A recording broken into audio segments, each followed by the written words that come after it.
નમસ્કાર મિત્રો, અમારા નવા વિડીયોમાં આપ સૌનું હાર્દિક સ્વાગત છે। તો આજે આપણે વાત કરીએ કંડક્ટર અને મુસાફર સાથે બનેલ ઘટના। કંપનીના કામ માટે ઘણી વખત યતિનને બસમાં જવાનું થતું। નોટબંધી પછી બસ કંડક્ટર અને પ્રવાસીઓ વચ્ચે થતી ઘર્ષણથી સ્થિતિ કેટલીક વાર તો ગાળાગાળી અને મામલો હાથ બહાર જાય તો મારામારીના દ્રશ્યો પણ જોવા મળતા। ક્યાંક કંડક્ટરની અવળછંડાઈ હોય તો ક્યાંક મુસાફરની બિનજરૂરી દાદાગીરી, પણ મામલો શાંત અવશ્ય પડી જતો। આજનું દ્રશ્ય કંઈક જુદું હતું। બસ વહેલી સવારની હતી। 4-5 પેસેન્જર હતા। એક ભાઈ ઉપડતી બસે આફળા ફાફડા ચડ્યા। ડ્રાઈવરે ઓચિંતી બ્રેક મારતા તે બસમાં ચડતા પડતા રહી ગયા। તેમનો ગુસ્સો 7મા આસમાને પહોંચી ગયો અને જીભ ખુલ્લી તો અંગારા વરસાવતી। બસ આગળ વધી અને કંડક્ટરે ટિકિટ આપવાનું શરૂ કર્યું।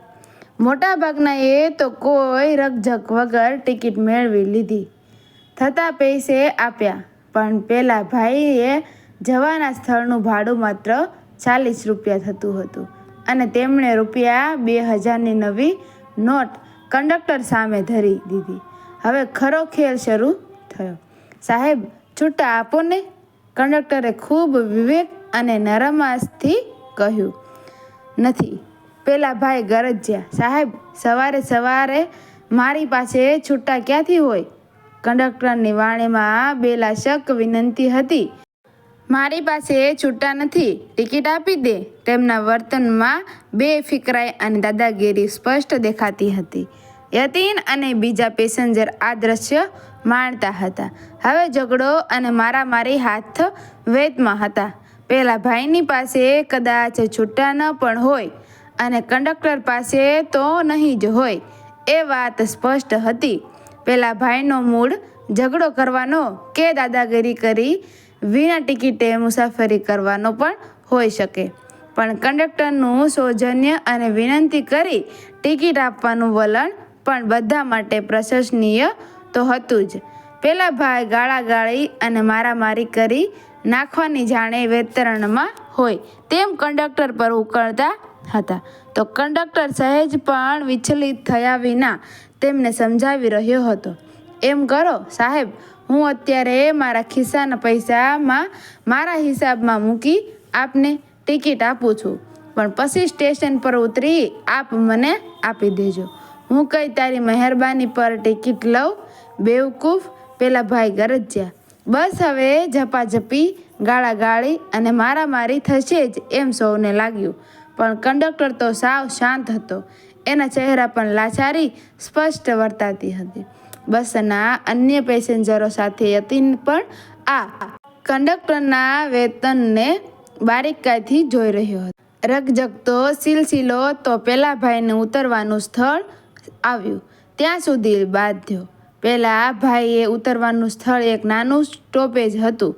ત્યાં શિયાળાની ઠંડીને કારણે માણસોની અવરજવર પણ નહિવત હતી। સવારના ભાગ્યે જ કોઈની પાસેથી છૂટા રૂપિયા મળી શકે તે કંડક્ટર જાણતો હતો। પેલા ભાઈ દાદાગીરી સાથે રોકભેર ઉતરી પણ ગયા અને બિચારા કંડક્ટરે રૂપિયા 40 ખિસ્સાના મૂક્યા। યતિનને આ કંડક્ટરનું વર્તન સ્પર્શી ગયું। અહીં બસનું 15 મિનિટનું રોકાણ હતું। ઠંડી પણ ઠીક હતી, સાથે જ ચાની એક જ લારી હતી। ચા પીવાના આશયથી યતિન પણ ઉતર્યો। યતિન જતો હતો ત્યાં પોતાનું એસટી ડેપોનું કામ પતાવી પરત બસ તરફ આવવા કંડક્ટર પર તેની નજર ગઈ। તેણે તેને ચા પીવા બૂમ મારી। તે આવ્યો। ચા પીતા યતિને પેલા ભાઈની વાત છેડી અને કંડક્ટરના સ્વભાવ અને વર્તનના વખાણ કર્યા, પણ તેણે ટિકિટના પૈસા ભોગવ્યા તેનો ખેદ પણ વ્યક્ત કર્યો।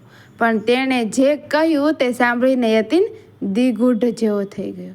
સાહેબ, ઘેરે પિતાજી લકવાગ્રસ્ત છે। માના બંને આંખના મોતિયાનું ઓપરેશન ફેલ ગયું। માં દેખતી થઈ બંધ। વિધવા મોટી બેનની જવાબદારી મારા માથે તો હતી અને નાની બેનને સાસરિયાએ કાઢી મૂકી છે। તેની ફારગતીનો કેસ ચાલે છે. મારા બાળકો નાના છે અને આવકનું બીજું કોઈ સાધન નથી. તેની આંખ ભરાઈ આવી. ખોખારો ખાઈ ખિન્નતા સાથે એ બસ તરફ ચાલતો બોલતો હતો. હું કોઈની સામે જીભાજોડી કરું અને ફરિયાદ થાય તો અમારી નોકરીમાં અમારી ફરજનું ભાન બજાવવા અધિકારી અમને જ ગુનેગાર ઠરાવે. પગાર કે ઇજાફો બંધ થાય. કેસ લડીએ અને જીતીએ ત્યારે ખરા. આ બધું મને પોસાય એવું તમને લાગે છે? લાચારી ભયો સ્વરે બોલતા એમને કહ્યું. બોલતા તેણે બસમાં ચડી ઘંટડી વગાડી. આંચકા ખાતી બસ ઉપડી અને કંડક્ટરની જિંદગીની જેમ. મિત્રો, વિડીયો ગમ્યો હોય તો વિડીયોને લાઇક કરજો, શેર કરજો અને આવા જ નવા વિડીયો જોવા માટે અમારી ચેનલને સબસ્ક્રાઈબ કરી દેજો. ધન્યવાદ.